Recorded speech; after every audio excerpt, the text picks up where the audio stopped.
Redmond Low, how's it going, my friend? What's up, brother? Going very well. I'm so glad that we finally get chatting. Yeah. This was a long time coming. This one, eh? We've been chatting for a while. We've been engaging on social media, but here we are finally today. I'm glad to meet you. Yeah, yeah, it's so good, man. We met in those in the dad sphere of Twitter. You know, Twitter has a lot of positive and negative, but I'm so happy about that dad Twitter space. I've met some remarkable guys. So yeah, I'm excited to be here with you chatting today. It's a big community on Twitter, right? The whole Yeah, data, some people call it a data sphere. I've heard dad Twitter. It's yeah. huge. To be honest, when I first started on X, I had no idea how big this community was. How And they long have usually you say been? I've been on Twitter for a very long time, but I say in terms of using the tool or the platform for the right reasons, the last 3 years have been really strategic in terms of what I want to develop in terms of a voice online and what I do for a living. You know, they usually say be careful what you look for because you might just find it.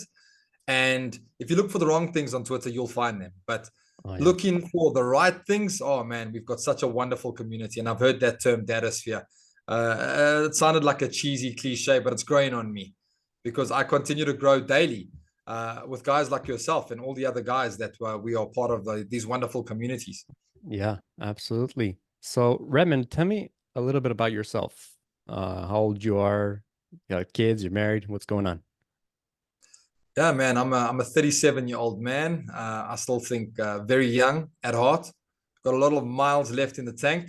I'm married to a beautiful wife, Daniela, and she's given me two beautiful sons. I've got a 14-year-old and a 4-year-old. And one thing I always share is I spend a lot of time in public speaking, a lot of time spending with men in social circles in terms of doing what I do for business. And every time somebody asks me to introduce yourself, it sounds very cheesy because you've always got your titles in terms of rank for your job, right? I'm a CEO, I'm a CFO. Yeah. And my go to titles is that I'm a father and I'm a husband. And those are the titles that carry the most weight above anything I could ever do in this world because at the root of who I am, my family matters and my legacy matters. So, yeah, in short, loving, caring husband. I've got two amazing sons, big age gap. Uh, Yeah. What happened there, my if I may ask? oh man, uh, tricky walk. My wife and I started out dating very casually, and within a month, we were pregnant. Can you believe that? That was our first kid. Okay. Then we went through a whole bunch of life's ebbs and flows, up and down, makeups and breakups, and we somehow found faith. My wife and I are believers. We found our faith. And we started to then say, let's do things the right way. We then courted. We then got married. And at the age of 10, when we got married, we then consummated our marriage with a beautiful son that we now have that's a 4-year old. But at the time, the 10-year old was like, you've taken everything I ever had, my loving, caring parents. You've got another little baby that's just been born into this world.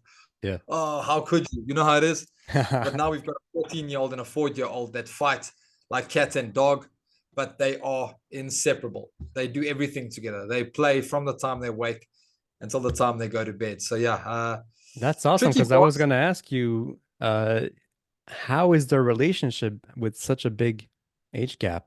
It was a scary thing to think of, right? Of how we navigate a space where there are only three of us in a household, and we've just given all this love and care that we have to one little beautiful soul, one vessel that has all of us. And the weeks prior to the pregnancy were the most tough, but the months leading up, it was like going through a stage of self study because no parent could prepare us for the fact that they have kids that are 2 years apart, 3 years apart, 4 years. But we had a 10-year age gap. And that is not something that you would remember. Even if you had the experience, how do you remember 10 years? You know what I Yeah. mean? So Yeah. for us, it was just like going to our faith, saying, God, well, how do you give us the tools we need to navigate such a space? Because surely we're going to have complications. There'll be days where we are thriving. There'll be days that are very difficult. But it started with the time that he was a 9-year-old, where my wife felt pregnant, and we said, "Listen, here, buddy, 9 years. We're going to have complications. There'll be days where we are thriving. There'll be days that are very difficult. But it started with the time that he was a 9-year-old, where my wife felt pregnant, and we said, "Listen, here, buddy, you're going to have a little brother. And he's like, oh, cool, exciting. What's his name? What are we going to do? Are we going to go for walks in the park? Can we take him to the zoo? To like, well, I have my own room. Where's he going to sleep? Because we've only got one room and it's my room. Surely he's not going to be on my bed. What about the toys? Is he going to play with my toys? Does he have his own toys? It started there. So, Yeah. but I think the foundation laying up to my wife giving birth is what set the moment apart. So we knew that we were in for a roller coaster, but we were strapped up and ready to go. So it's not always going to be easy, but it'll always be worth it for us. Oh, for sure. Yeah, I was so curious about that because my kids are pretty close in age. I have a son, he's 6 years old, and my daughter is almost 4. So that's pretty close, right? So, they do get along most of the time. They have their moments, obviously. And they love each other so much. They're so affectionate towards one another. So that's why I was wondering, 14 and 4, is that the same thing or just depends on how they are? It's the personalities, I guess, that also are put forth and that will affect how they interact with each other. Have you noticed that Mm. too? Yeah, I really have. And the one thing we've got going for us, which is really good, is that they are both boys. In Okay. boys' genetic DNA, they want to climb, they want to smash, they want to play soccer, and then make a racket. Yeah. So we've got a 14-year-old doing that, and we've got a 4-year-old doing that. At times, the 14-year-old behaves like the 4-year-old, and the 4-year-old wants to be 14. You know, uh, it's absolutely amazing. I wouldn't have it any other way. And the biggest takeaway I can say from having an age gap of 10 years old is my 14-year-old has the the biggest, kindest heart, and he's the most loving kid I know. So he's an extension of a parent to us. I know he's only Oh, 14, and it's a lot of pressure that you put on a 14-year-old, but I'm saying he's got such good maturity that at times when we need to hit the supermarket or head out to church for an evening to do something, or even go on a date, because mom and dad need their time. yeah, We've of got a course. 14-year-old babysitter. We don't need to pay anyone. Oh, that's Um, awesome. it's amazing, and it's a great sense of him realizing that maturity starts at a young age. And if we trust him with the little, as in his little brother, the flesh, when we trust him with the little, we'll trust him with a lot. So Yeah. we've got a great environment in our household. And That's and awesome. on your end, what are some of the challenges you face? Well, with my kids, they're so young, right? So they're still at the phase where they want to be with us all the time, which, you're always told, make sure you enjoy it. They're only this age once, all those cliches.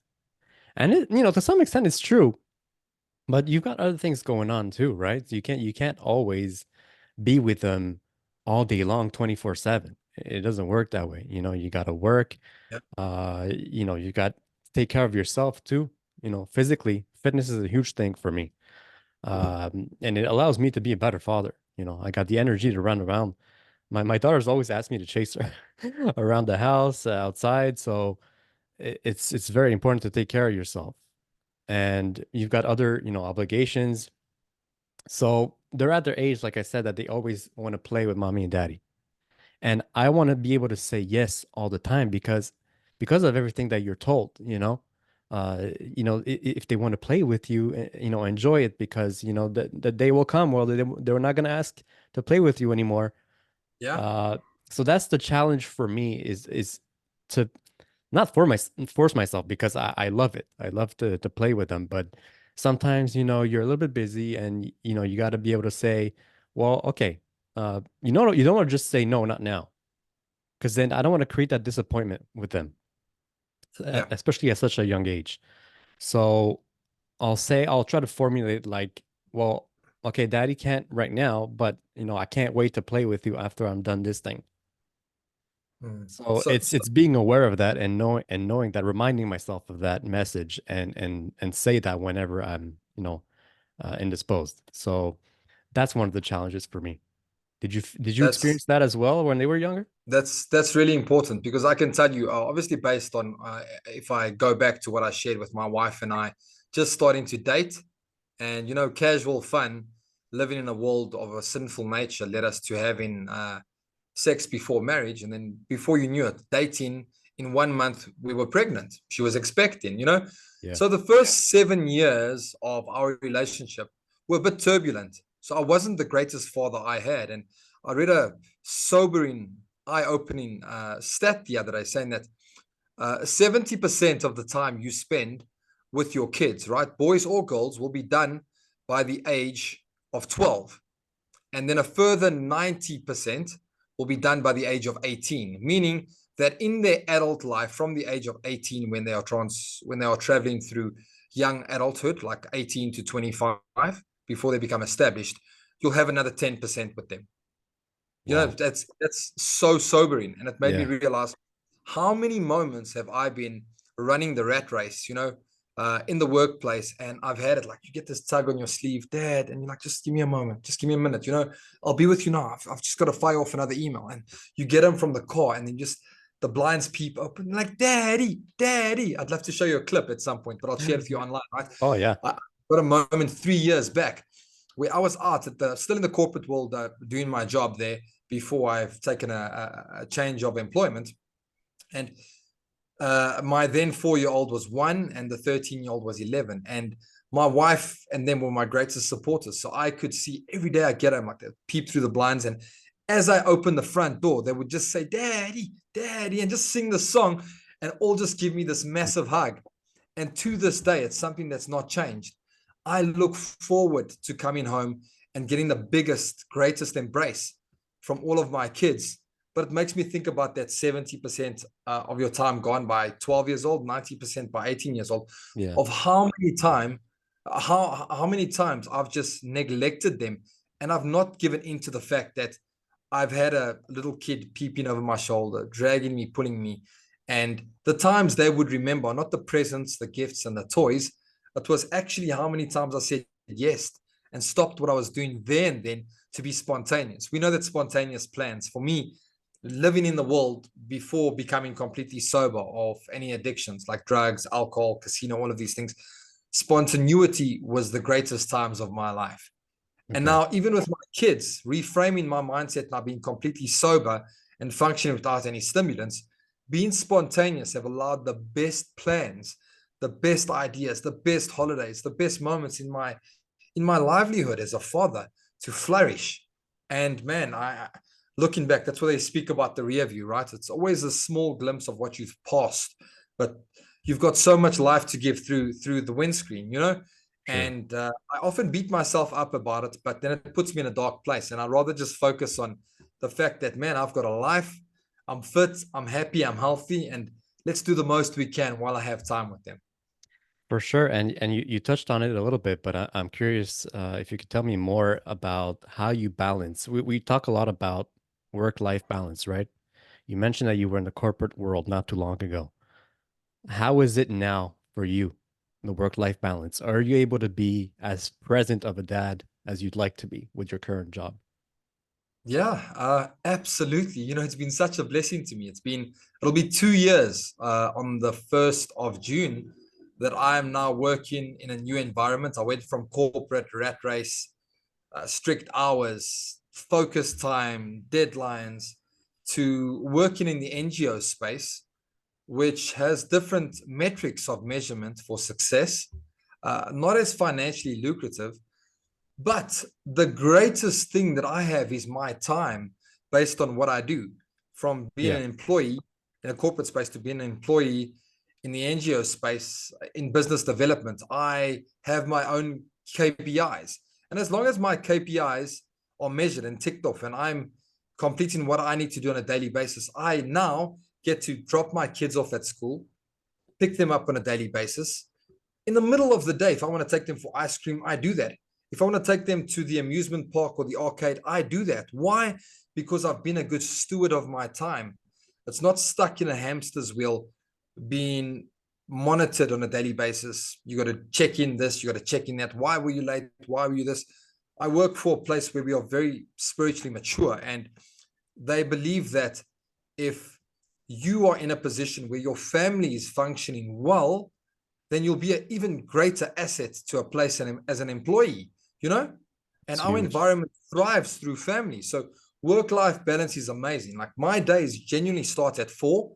so I can fill my family up. And I don't want to sound like one of these stoicism guys on Twitter saying like, I'm hyper masculine. I do this. I wake up at 4. I have coffee and kombucha, and I get the first sunrise. No, I wake up at 4 because I need to, because times get Okay. hectic. And if I focus on being a fit dad, I love working out. I love running, cycling, swimming, eating clean. So at 4, when I get up, I spend time in the Word. I spend time with my wife. You know, people want to know how you date your wife. Man, in the morning, make your wife a cup of tea for the first thing she does. Bring her a Bible. Bring her a tea in the morning. Just spend time with her, praying with her, blessing her, you know? Those are important things that your wife will look at and be like, wow, I've got an amazing man. So in the morning, 4 o'clock, I'm up early, working out, spending time with my wife. By 6 o'clock, I've ticked off many, many boxes so that when they rise, I am all in on them. I Yeah. get to sing in the car with them, drop them at school, be completely present in everything I do. You know, so for me, the saving grace from leaving the corporate world was joining a company that is about family and relationship, that has changed my mind. I will never be in a place where the focus is on working for a manager or supervisor and running a race where the work comes first and everything else is second. So yeah, man, I think for me the saving grace is being in an NGO space that deals with uh, children, Yeah. children and family. That's like good for you, man. That's just so awesome and inspiring. And look, I can definitely relate to what you're saying because, like I mentioned, my kids are so young and they're at their age where they want to play with us all the time. I'm so fortunate myself to be able to work from home 4 days out of 5. I only have to go to the office once a week, luckily.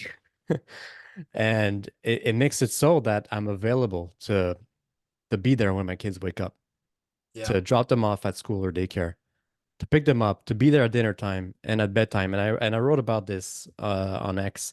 Actually, I wrote a post about it last month, uh, saying all the times that you should be available to your kids. You know, morning pickup at school and all those things.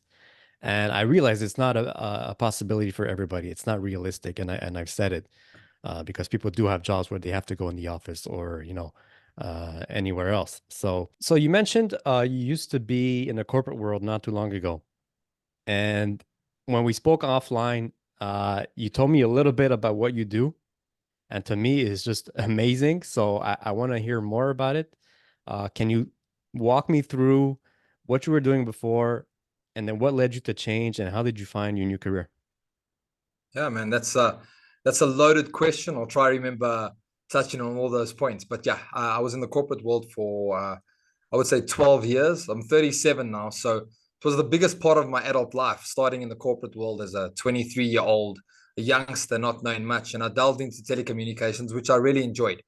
I've got a very technical mind, but yeah, to just move through that, it was 12 years of multiple roles: project management, operations management, and it was good. It was a blessing to me. I realized that the people I worked with served the role in my life, equipping me and guiding me for the future to come, right? Yeah. And now what I get to do for a living is live out my mission statement. So a few years ago, based on this wonderful platform, X, then Twitter, I found the dadosphere or dad Twitter. And I remember joining some amazing Saturday morning calls. And I met an amazing gentleman that then asked me, what is the mission statement for your life that I speak about so frequently? If you live your life like a business, what is your mission statement? And mine was to be true to the man in the mirror, love my God, and provide men, women, and children that are lost with hope, and be the best father and leader that I can.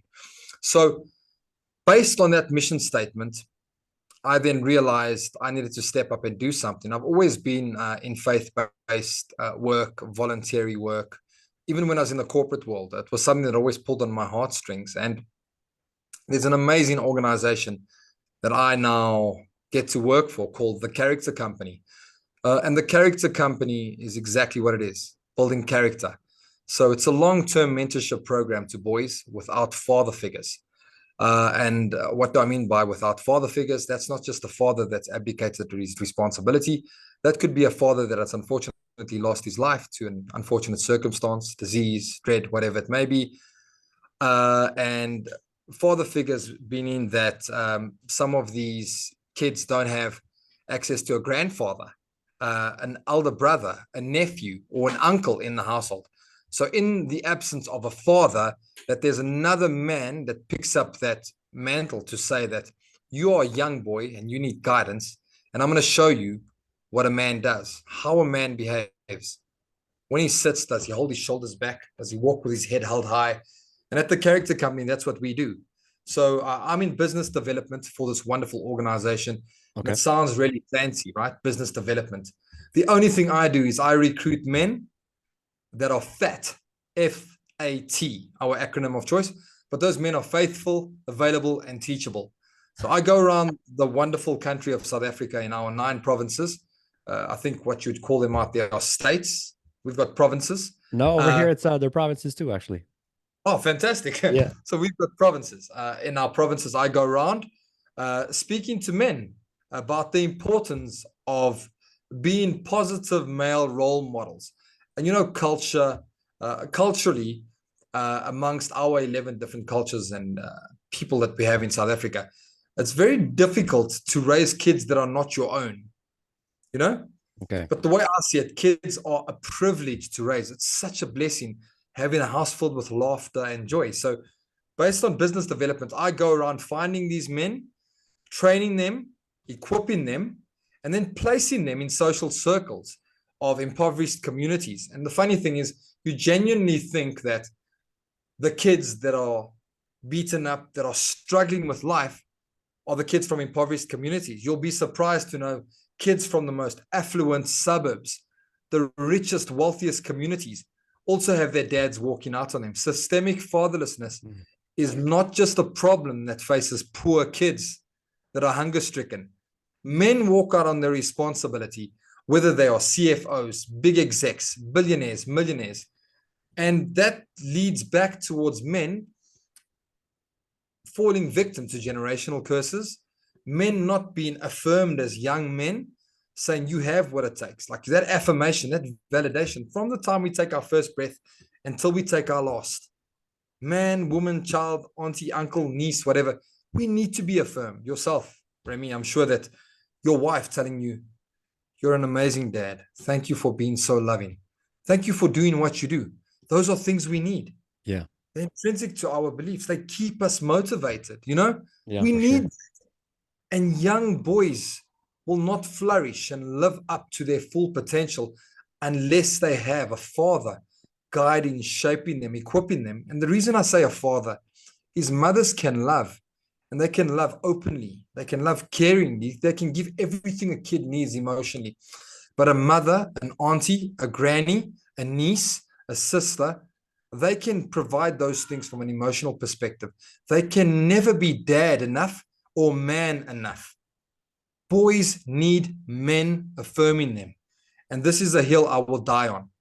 A mother can never affirm a young boy through masculinity. Oh yeah. I completely agree with you on that one. It's just it's not the same. A mother and a father do two entirely different things, and they might overlap at some point, but it's I feel it too in my household. I can say confidently that I'm the one that does the most disciplining. Yeah. I'm not the bad cop. There's not good cop, bad cop necessarily of a relationship, but it's also teaching your kids how to be tough and how to be resilient. And their mother can do that too, but it's such a different dynamic coming from a father. Yeah. And so it's I can definitely agree with that. But I'm curious to know what's your theory around so many fathers abandoning their kids. So for the situation where that is the case, Yeah. maybe in South Africa it's different. What would you say is the leading cause of this? Wow, that's a tough one. But I'll firstly share with you the statistics, right? Sure. So in South Africa, based on census studies, the most recent feedback was around 67% of kids, not young boys, but children, boys and girls, grow up without their biological fathers. That's a scary statistic. I don't know what That's huge, it's bro. like in Canada, but I specifically looked at America some time ago, and Okay. they are 40%, which is 30% off where we are. And it's a shocking fact. It's not something to celebrate. It's Right. absolutely scary because without young boys becoming strong men, we will struggle with leadership, economies, our countries. There's so many things that rely on having strong men, you know, Yeah. our countries and our people will struggle. So the biggest thing I've got with regards to that is generational curses. That's my correct term for them, Hmm. or upbringing, right? So many men were in environments where their fathers believed that the financial burden was the brunt of what a good father is. We've got running water, we've got electricity, we have full bellies, we've got a roof over our head, Yeah. and that's my responsibility. Why is that, Dad? Well, because that's what my father did. Okay, didn't speak to granddad. Why is that, granddad? Well, that's what my father did. You know, it's as simple as that. A Yeah. man is as a man does. And there are a lot of good guys, I can tell you, and I'm speaking on behalf of this, because out of that 70% that don't do it, there's 30% of the men that are remarkable fathers. And it barely sheds light on how many good men are there that have had fathers and grandfathers and generations of fathers that understood loving and caring for kids is something truly special, you know? So when I Yeah. say generational curses, I am one that has put a stake in that and I've cast that straight to the fire. I grew up in an environment where my father wasn't present. Um, I had a father that was an alcoholic, ended up dying of cirrhosis, right? All of his Okay. organs gave in because he was a functioning alcoholic. I don't know if you've ever watched Shameless, the American series. Yes, I Shameless. have. Yes. Frank Gallagher, Yes. my dad, through and through, was a Frank Really? Gallagher, right? He would Wow. show up. I remember one of the funniest stories is one day I just heard this knocking and moaning at our front door. And it must have been about 9 or 10. I was like, and I heard the door and then scratching. I was like, what is that? I opened the front door, didn't see anything. I looked out, it was my dad. He had been stabbed, but out of all places, like stabbed in his glute, in his butt. And I was like, Oh, wow, that's a weird situation. And it's typical Frank Gallagher. He had been beaten, bruised, and you oh would my find God. yourself in awkward situations. And that was my dad for you. So my reference of what my dad was an alcoholic that wasn't present. And I told you, if I go back to the first 7 years of making my girlfriend pregnant, then not knowing how to parent, all Hmm. of those things started surfacing. Wow, I'm a father. What does a father do? Oh, my father wasn't present. I don't have to be present. Oh, does a father love? Does a father care? You know, whole bunch of confusion in my mindset. And with us as guys, we are getting told you need to be feminine, you need to show up, you need to love. Then Yeah. you're getting told to be toxic, you need to be hyper masculine. So you've got this voice here and you've got this voice here, two paradoxes. And what are you left do? What are you left doing? You become passive because these voices opposing, speaking so loud, you end up doing nothing. And Right. that's why we sit with the problem of fathers being so scared. So it's not that they are bad or that they are useless or that they are weak. They don't know what to do. So for me, I drew a line in that. I ended up saying, I'm going to be the father I never had. And I had one of my mentors saying, you need to stop saying that you are going to be the father you never had. When you had the mindset change of saying, I'm going to be better, you then drew a line in the sand and you are the father you never had. You Yeah. know? But you see, there you go. I mean, you said that, a lot of dads will, they missed having a role model, and some of Yeah. them will end up falling like their fathers. But then there are others like you who went through that hardship, but you turned it around for yourself, and now you're this incredible present dad. So how did you get there? What was the defining moment? You mentioned a mentor, but you could have easily just, since you didn't have that role model, you could have easily fallen into the same trap, but you didn't. Yeah, man. For me, the defining moment was being a man of faith. I'm a man of faith, Okay. and I have a wife who was then a girlfriend. And in those first 7 years of living in habitual sin and doing the wrong thing, I kept going to a world that would chew me up and spit me out. And I living in my generational curse of becoming a functioning alcoholic. And if you look back to the Frank Gallagher reference, his sons, Liam, Lip, all of them ended up Wow, doing the you're a big same fan. thing. You know all of them. Man. And I absolutely love the show. Oh yeah. Everyone in the household of Shameless became like the father. All of them had Right. dysfunctional lifestyles. And that's exactly what I did. And my brother, that was 5 years my junior, we did the exact same thing, right? Wow. We did exactly what our father did, even in the moments that he wasn't present. We remember the moments that he was present, and those were our modules of life. Those were our teachings of what we do, you Yeah. know? So the important thing for me is being a man of faith. My wife found her faith around 2013, and Okay. she was then in a position where she said, I'm going to fight for my man. I know that he's going through so many things with addictions, right? For me, it started with meth. We call it cat. It started with weed and cigarettes as a youngster from the age of 13, Okay. 14, because of my father. Wanted to deal with my father wound, not dealing with the pent up anger and aggression. I resorted to numbing it, just compressing it, having this cemented, hardened heart where I Yeah. put everything in a closet, and I dealt with it through whatever the life was feeding me. And my wife then prayed and eventually found her faith. And then she would pray with a group of ladies, hoping that one day I find my faith. And I eventually did find my faith. And that led me to realizing that I'd seeked so much hurt through self-mastery, through leadership, through whatever the world was giving me, and just saying, you're going to be better, you're going to be better. But it ultimately led me to running this full circle of going back to my pain. And when I found my faith, everything changed. The moment for me was finding God and religion. And that's where I realized that I've got someone that pursues me and fights for me daily. And that's a loving, caring father that showed me the love of the father, directed me to healing through my father wound, you know? Yeah. And that gave me a reference of my father taking the years of, I think it was around 2018 where I dealt with his death. He died, he passed on in 2008. And Okay. in 2018, 3 years after finding my faith, I dealt with his death. 10 years later, after he died, so 2008 to 2018, 3 years after being in my faith, God told me that it's a moment now where I'm going to release you of that burden because you have not mourned. Yes, your father wasn't present, and I could count on maybe both my hands and both my feet. So let's say 20 occasions where my father was there for me and he did stuff. He would always show up through finances. Like I was a big cricket fan and soccer Okay. fan, and he would buy me the latest cricket bats and the latest soccer boots to show me his love. And in his drunken stupors, that's the way he would show me his love.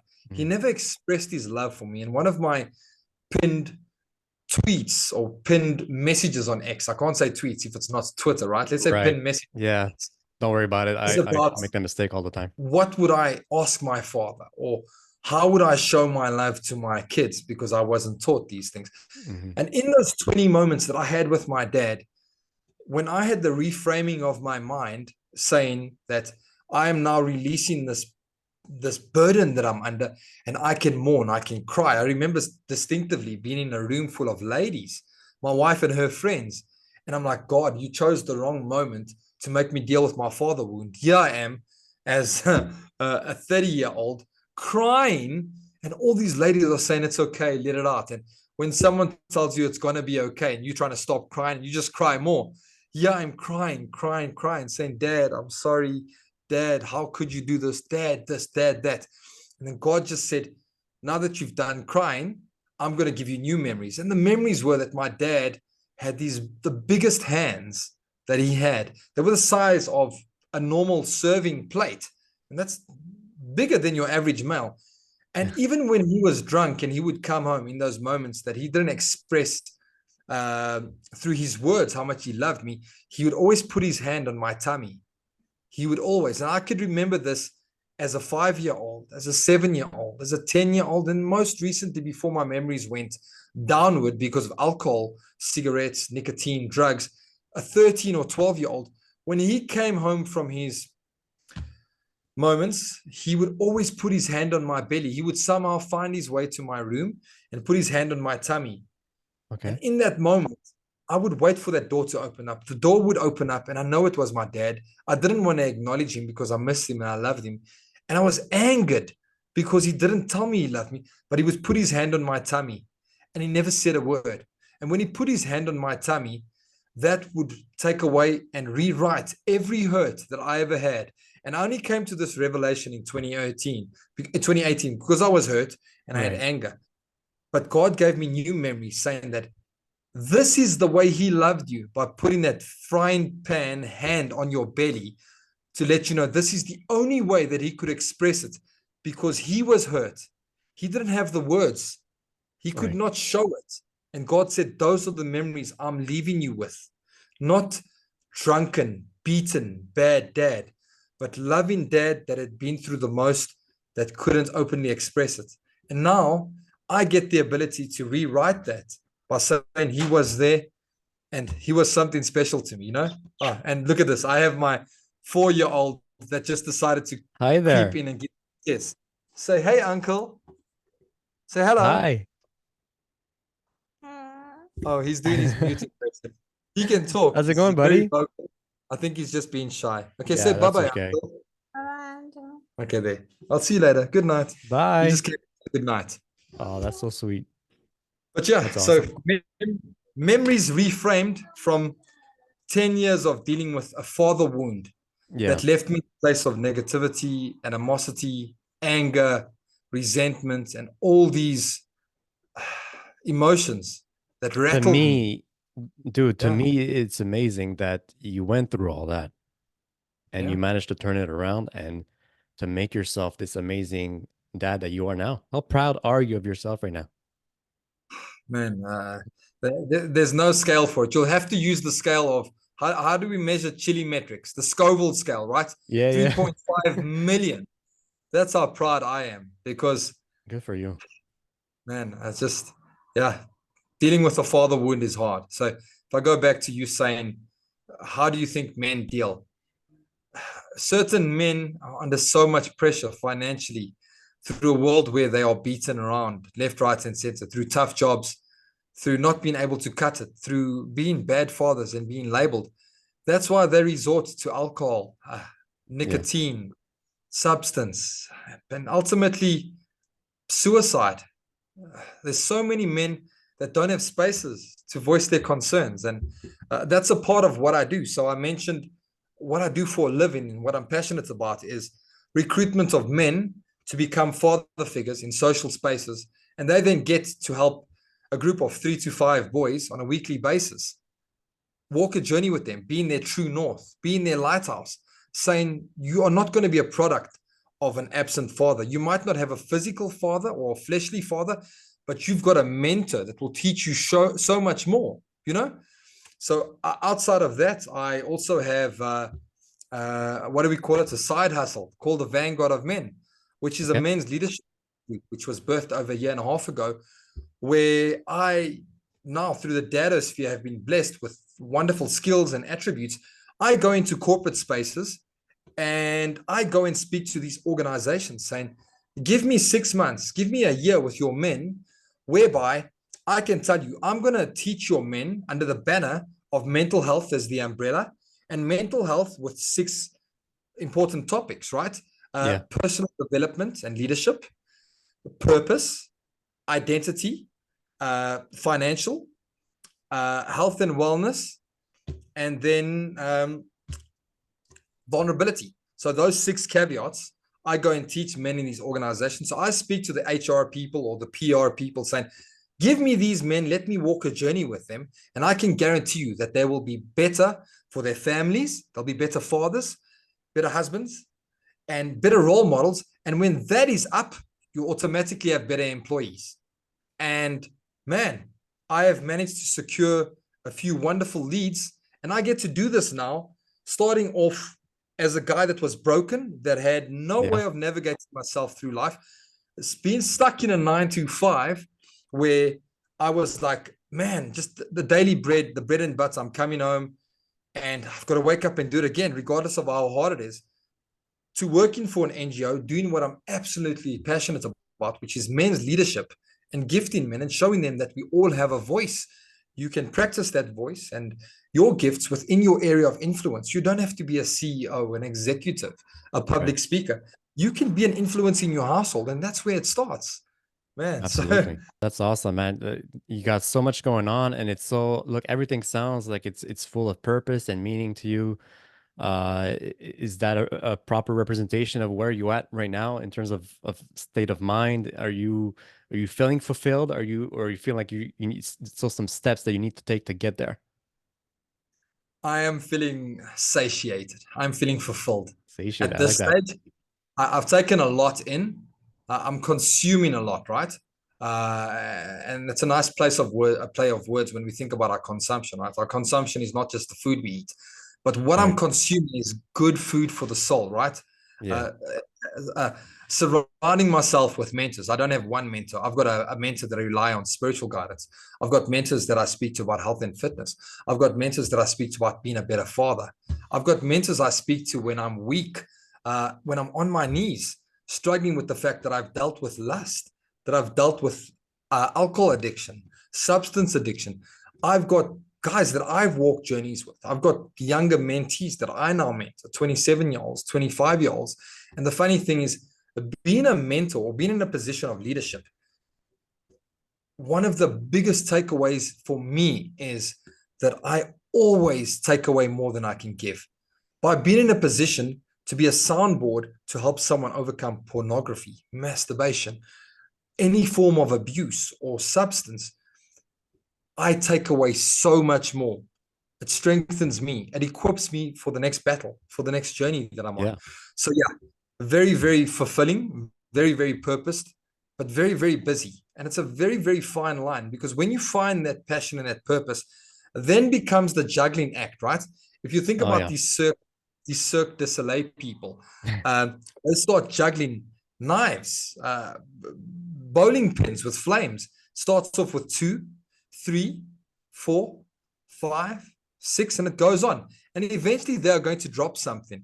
So when you live in that life or that cycle of fulfilling the passion and purpose, but then falling victim to busyness, you are eventually going to drop something. So it's very, very important to take audit of your life and building those habits and systems on a daily basis. Uh, I think all our influencers say that I wake up every morning and I journal. I journal. I've got Meditate, sticky meditate journal. I've got 10,000 steps a day. oh man, don't go look at my tweets. You'll be like, Redmond, you're one of those dudes. Yeah. 10K steps a day is important. Why? Not because I want to speak about it, because it keeps me sane. Yeah, for But at the sure. same time, busyness can be a negative thing if you aren't using it for the right reasons. I mean, for sure. I mean, you can easily get overwhelmed at the same time, right? You don't want to take Yeah. on too much, and then you Yeah. look, you're gonna lead yourself to burnout, and then how are you gonna be a dad? Absolutely. Absolutely. I found myself being in positions where I've burnt myself out tremendously by juggling too many pins, too many Yeah, knives, too many plates. yeah, And I've eventually started dropping things. Like I do the leadership coaching to businesses. I said corporates, but I offer the leadership coaching to any organization, every institute, any church, any business that have men. Men need other men. Men have wives, men have counterparts, men have friends, but men need other men. A brotherhood, fellowship. If you look at the design of a brick, I don't know based on Canadian or North American homes, but I see a lot of wood. South Africa or Africa, we use a lot of brick, right? okay, And whenever you see a brick in place in foundation, there are always 6 other bricks around it. right. If you look at the structure, if you Google the image of a brick, and if you are at the center of the brick, that's how I've built my men's leadership dynamic. I am the center brick, and around me, I've got 6 pillars. And those 6 pillars, you should have a minimum of 6 men around you, keeping you firm, keeping you in place. When you are weak, you need to rely on other people. You should never Yeah, take that burden on your own. Why? Because you will fail. Yes, you will carry along, just like Thomas the Tank Engine that chugs away. But man, you need other people because those burdens are too much to carry. Do you have that in person as much as you have online? Because online, for sure, it's it's great. It's Yeah. not a last resort, but it's a good to additional community to have. But do you have that in person as well? Absolutely. I mentioned I've got my mentors for finance, Right. mentors for faith, mentors for finances, mentors for health and wellness, physical guys that I see on a bi-weekly basis where we go for coffee and we discuss these important pressing topics. I spoke to you about the foundation, right, of the brick, and me Yeah. having my six people around me. Based on my sixes, I can multiply those. Man, I've got a house, I've got an estate, I've got a small holding, I've got so many guys around me. And it's important because why can I speak so openly and passionately about this is because I've realized that the only way I became who I am was being open to accepting open, honest critique. Redmond, you don't have what it takes. Redmond, you're looking a bit too long when you tell me you've got a lovely wife that you care about, but I've seen the way you look at those honeys, right? Redmond, I've seen the way you speak to your kids. Uh, you say you love and you care, but you're a bit harsh. And I've got these guys calling me out. One of my closest friends now that I've recruited as a mentor in our Okay. organization, one of the guys that I went out and I showed you, mentorship is about taking more than you give. And it happens every time. So I recruited one of these guys named Kurt. I recruited him to become one of these role models. He mentors a group of 3 to 5 boys. He's got 2 kids, a 19-year-old that is doing really well, articulate, kind, friendly. She is an amazing singer. He's got a son that is out in North Carolina that's gone on a foreign exchange program. And now he's just got his wife in the household, and he's like, man, I had an amazing father that loved me. And I just want to teach them the gift of being a great father. So, Redmond, give me 3 to 5 boys. And I've given him 3 to 5 boys. And I'm like, damn, everything's going well in business development. I've recruited another mentor. My KPIs are checking in. I'm getting paid. Nice. But God's plan was not for me to recruit him to tick off my metrics. God's plan Of was to course. show me that I am juggling too much. And he's been placed into my life to say, Redmond, you are doing so much good and you love all these boys that you recruit men for in this organization. You camp, you speak well to these mentors, you bless them, you encourage them, you motivate them.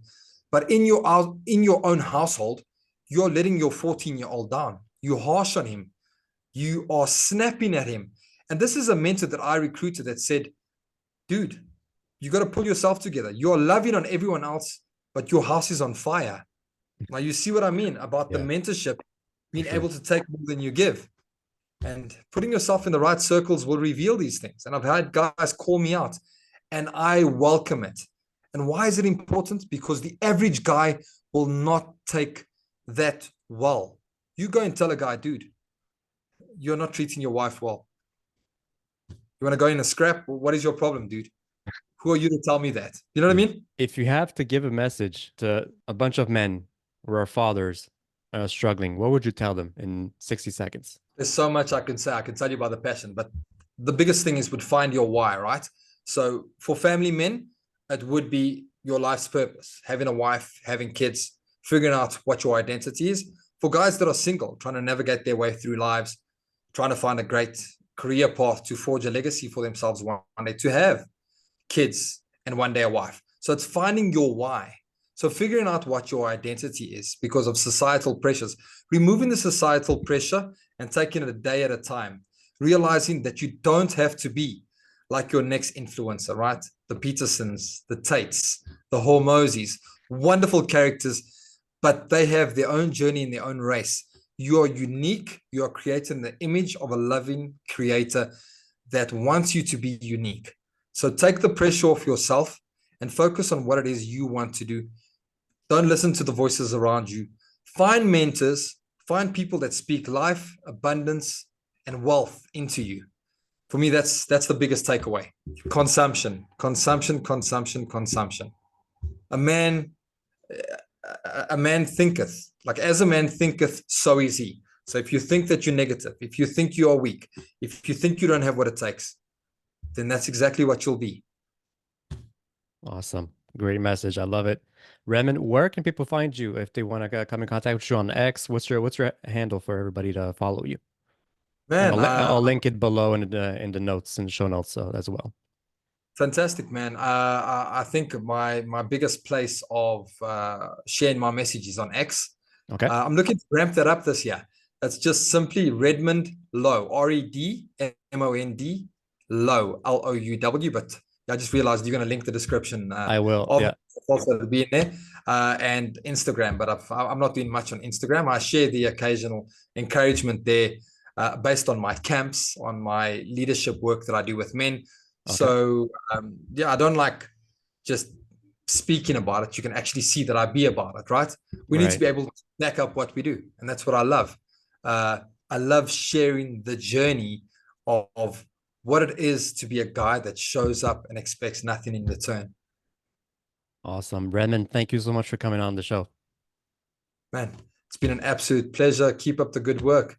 Look forward to chatting soon. Thank you. Talk to you soon, brother.